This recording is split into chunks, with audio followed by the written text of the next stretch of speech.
Thank you for joining us today for the What Sales Can Learn From interview series. I am your host, Carole Mahoney, the founder of Unbound Growth. Now, if you're like me and believe that everything is selling, then you know that selling is a part of everyday life. Whether you're in a traditional sales role, or if you're an entrepreneur who's trying to get investors or hire employees, or even if you're an employee who is trying to convince others of your ideas, abilities, and vision, we are all in sales. And if we're all in sales, we should be able to learn from each other. To truly learn, we need to look outside of our own world to get a different perspective on our own. That is why once a month, I will be talking with sales experts in other industries and professions and asking them to share with you how they've tackled tough challenges so that we can learn from their experiences and apply it to sales. Here we go.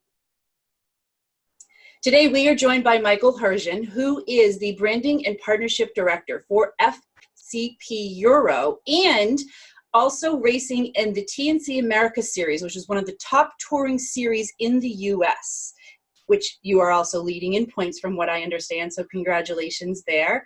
Michael, thank you so much for joining me today. Thanks for having me. Excited to be here. I'm super excited. Now, I am not a race car driver. I don't know anything about race car driving. I had to Google what's it like to be a race car driver before we got onto this interview. And the only thing I know is, one, that I like to drive really fast. So I know what that's like. And that's one of my dreams is to actually drive a race car.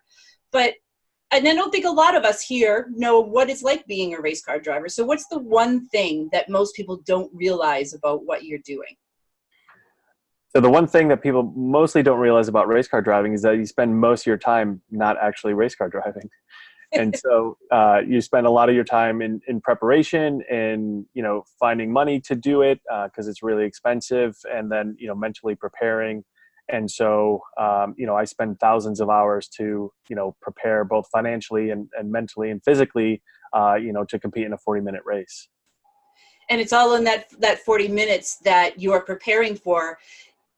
And I'm wondering too, so you said there's the financial preparation and getting partners and things like that. And I think in other racing circuits, they're looking for sponsors. But you're working with them together, kind of trying to get them excited. What are some of the ways that you get your partners and branding partners excited about the particular race? And why is that important? So everything that we do ties back to, at FCP Euro, we sell European car parts. And so we have European cars, specifically Volkswagens, because we're trying to grow our Volkswagen market share. So we reach out to our partners that are making parts for European cars and Volkswagens and saying, hey, you could put your name on our car. We'll go do all of this cool stuff. And we film everything. We have a documentary series. We throw up stuff on social media, and they partner with us so they can be part of what we're doing. And so it's not just, hey, give us some money and we'll go do these things and maybe you'll get something. We're actually leaning in and increasing, their market share with our customers, and we're selling products because of the activation activities that we're doing. Yeah. It actually reminds me a little bit of what happens when salespeople are trying to work a large enterprise-size deal where you have multiple stakeholders.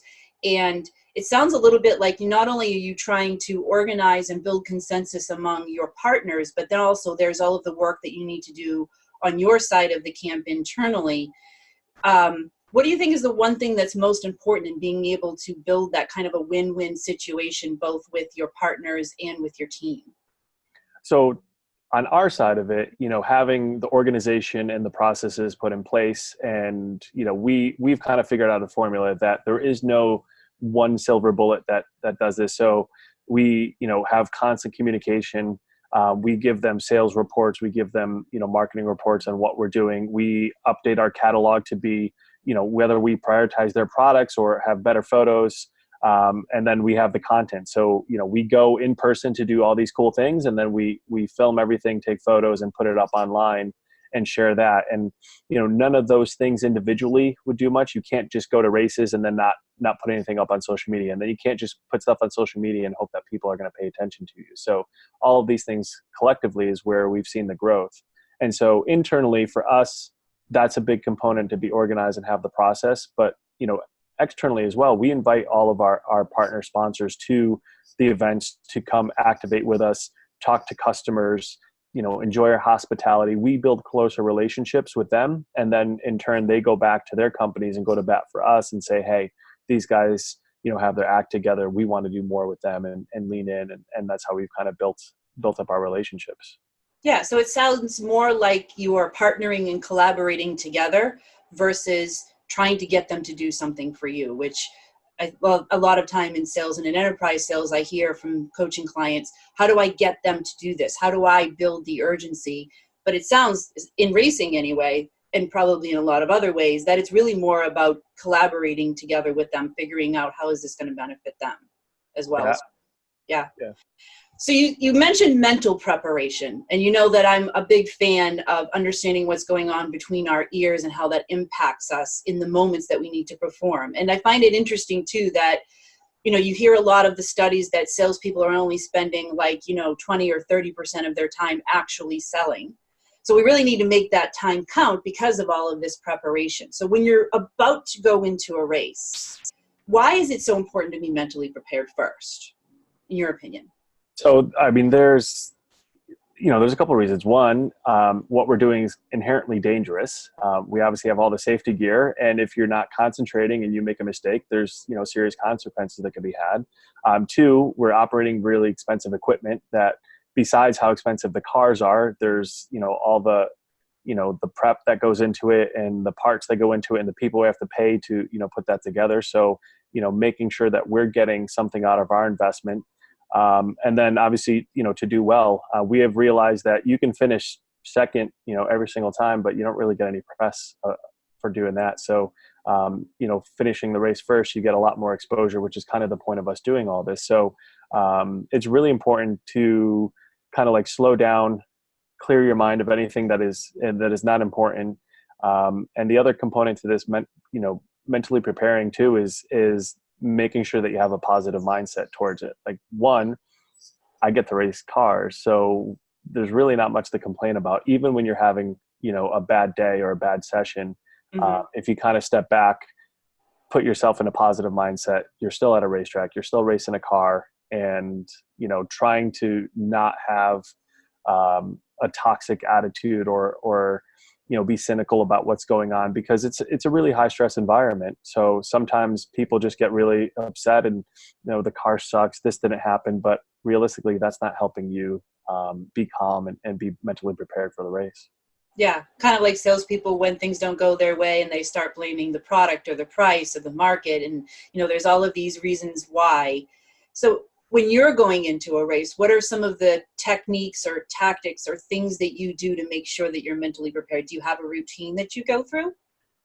I have a couple of routines I go to. My team always makes fun of me because I pee a lot before, because you have to stay hydrated. And so it's every 15 minutes you're running to a porta potty or to the bathroom. But outside of that, but hydration and physical component is important too, because we're in a car, it's 115 plus degrees in there. Sometimes you're wearing fireproof pajamas and a helmet and everything. And so it's physically, you have to be prepared. So what you eat, not drinking a lot of alcohol, making sure that you're hydrated are all very important aspects of it. But then for me, maybe up until about an hour before I have to get into a car, I need to stay busy. Cleaning stuff, wiping down the car, doing things to keep my brain occupied, because otherwise it starts to wander and then you get kind of anxious. And then about an hour beforehand, I try to clear my head, whether it's doing a little bit of meditation, sitting in a room with my eyes closed and listening to music or something like that, just to kind of clear your head so you're not thinking about all of the possible scenarios. And then you're thinking, as it gets closer, you get in the car, we're kind of doing laps in our head, how the perfect lap would be, and playing out scenarios of, if somebody goes inside of you into turn one, how are you going to react, and doing things like that. And then as soon as you kind of strap into the car, all that goes away, your heart starts beating faster, and then it's go time and focus. Yeah. So during the race itself, I think I shared with you earlier, the only book that I've ever read about racing is The Art of Racing in the Rain, which is a book about a family and a race car driver. He races Lamborghinis, and he actually does race in the rain. And then he has this, spin out, things happen.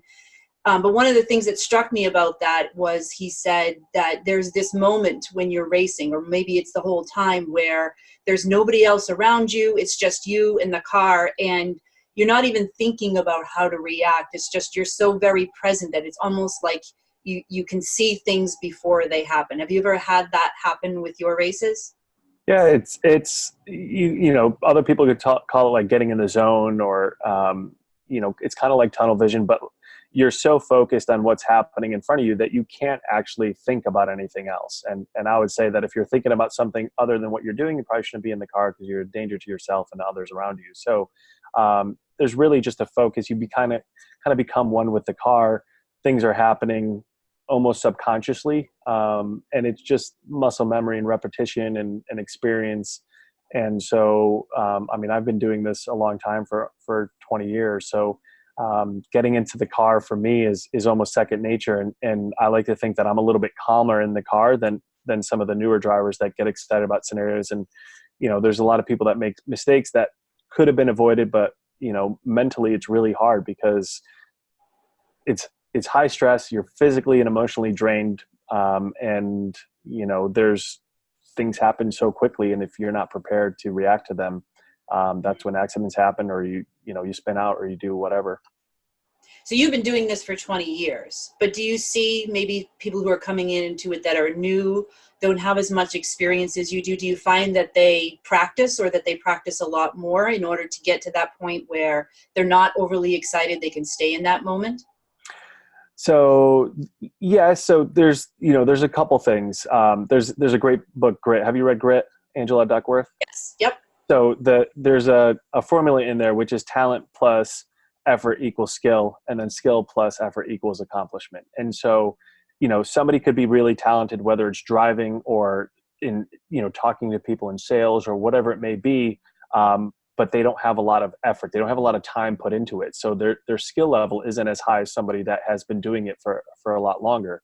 And then you combine that skill with the amount of effort they're putting in. You know, you can have a seasoned salesperson that's been doing this for 10 years that is, you know, really good and kind of gone through. And then you have somebody that's there for a year, and the person that's there for a year might think they're as smart or as charming or whatever as the 10-year veteran, but they just don't have the experience. And so maybe their results aren't speaking for themselves the same way that the 10-year veteran has, and they might get frustrated by that. But if you kind of think back to where that formula is, it's just, you know, that you don't have the same amount of effort, because you just haven't put in the time yet. So I would say that it's really important to kind of be patient and understand that it is a process, and you can't get experience, you know, overnight. You have to live through that. And the best teacher of good experience is bad experiences. So, you know, take those, go through the motions, learn from that, and just keep carrying forward.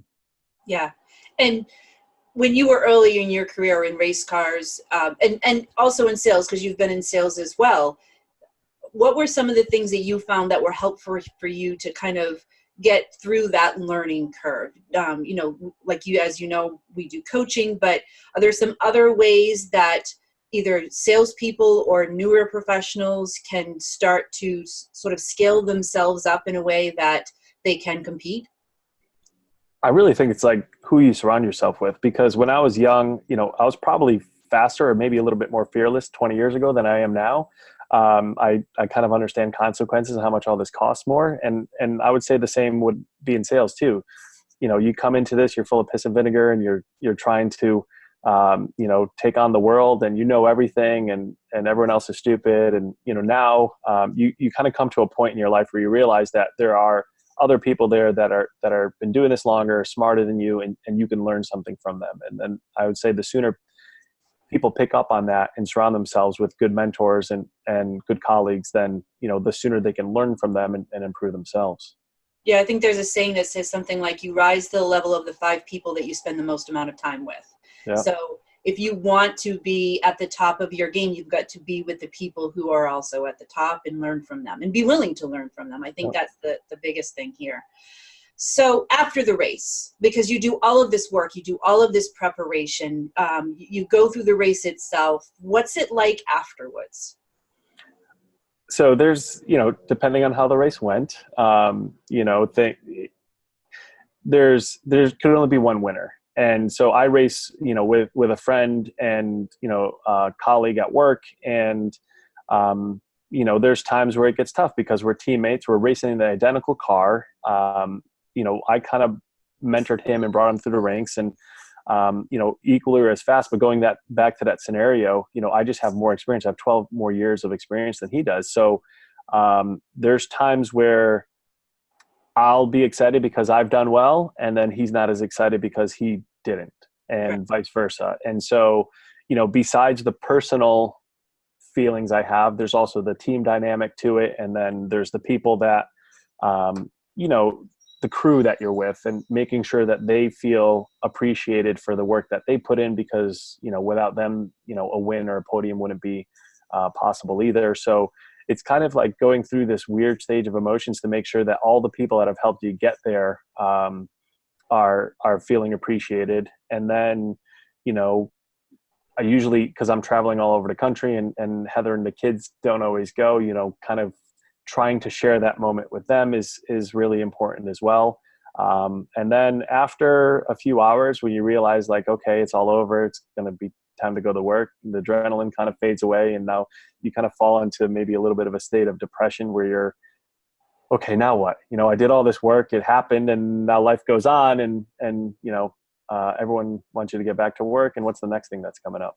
Yeah.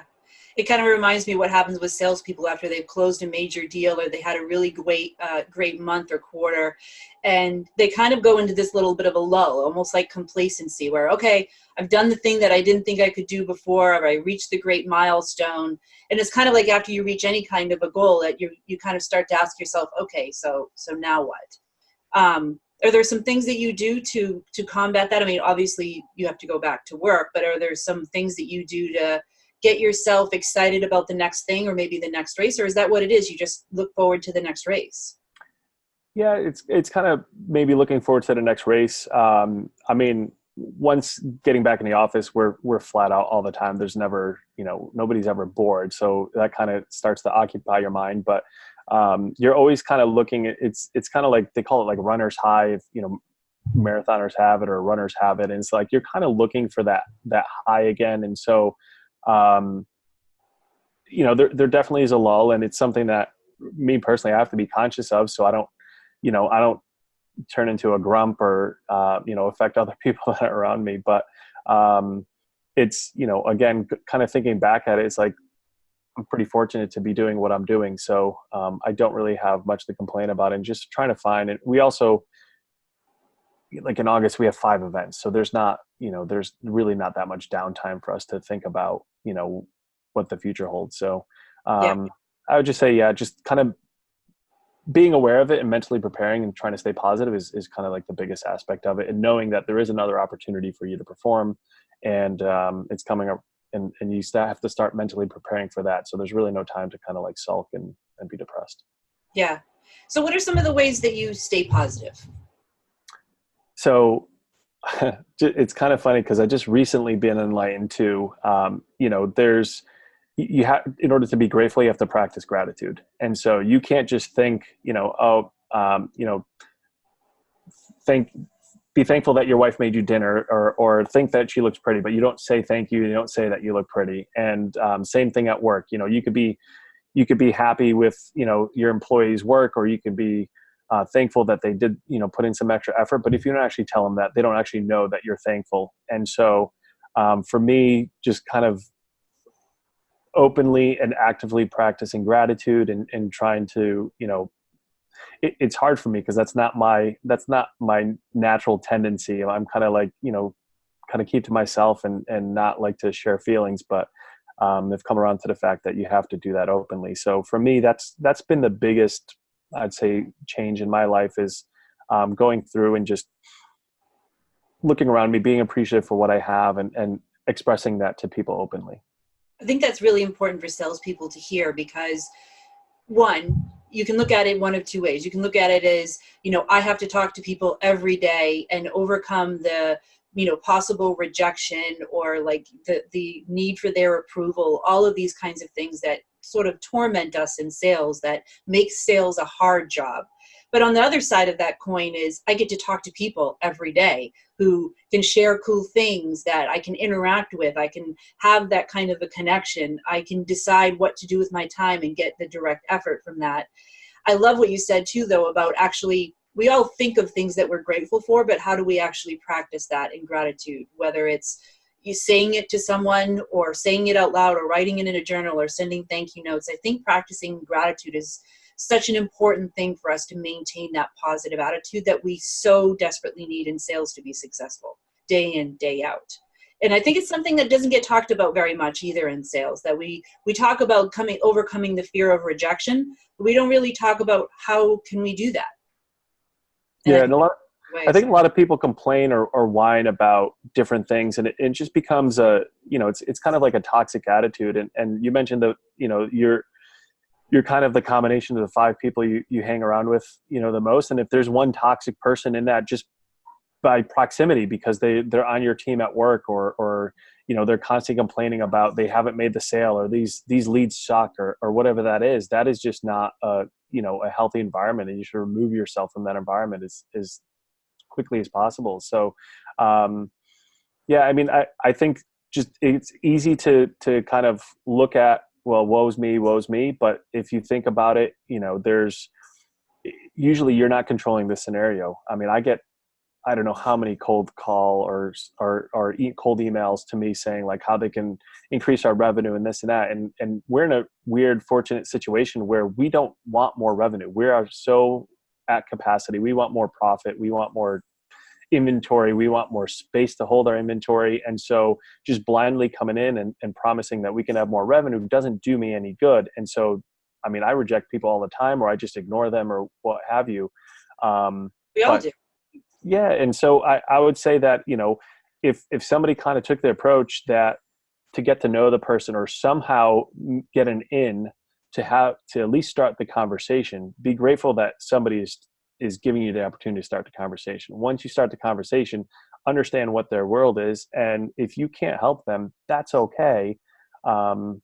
Be thankful that you learned something and move on to the next one, instead of, these leads suck, or whatever the excuse is. Yeah, I recently had a conversation with a colleague of mine, and we talked about a case of the shoulds. I should have this, I should have that, I should be this, I should be doing that.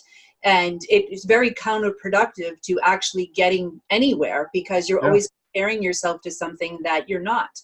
And while it's good to know where you want to improve, it's detrimental to actually being able to take those steps, because you're just beating yourself up for no reason whatsoever, and it's out of context. Absolutely. Seth Godin wrote about this yesterday morning, I think. Yeah. And having a surplus, operating in a surplus. And if you're always trying to compare yourself to the next salesperson, to the next company, to your competitors, whoever it may be, you're always going to be chasing this something out of anxiety, versus giving yourself a little bit of breathing room, a little bit of space or slack, and then trying to innovate, trying to come up with, something that is going to be a little bit more positive impact for your future, instead of trying to chase something that may or may not be realistic for you. Yeah. It's the reason why I put so much emphasis on doing personally meaningful goals for salespeople and having their personal goals aligned to their professional goals, because instead of I should be this, it's what do I actually want for my life? What do I actually want it to look like? And it's not I should be something that I'm seeing. It's what do I see that is for me and my family and, my best sense. That is so awesome. So one last question. And you've been doing racing for 20 years. You've been in sales. You've got director positions at the company that you're seeing all kinds of great success. What do you think is the one thing in all of those areas that has contributed to that success?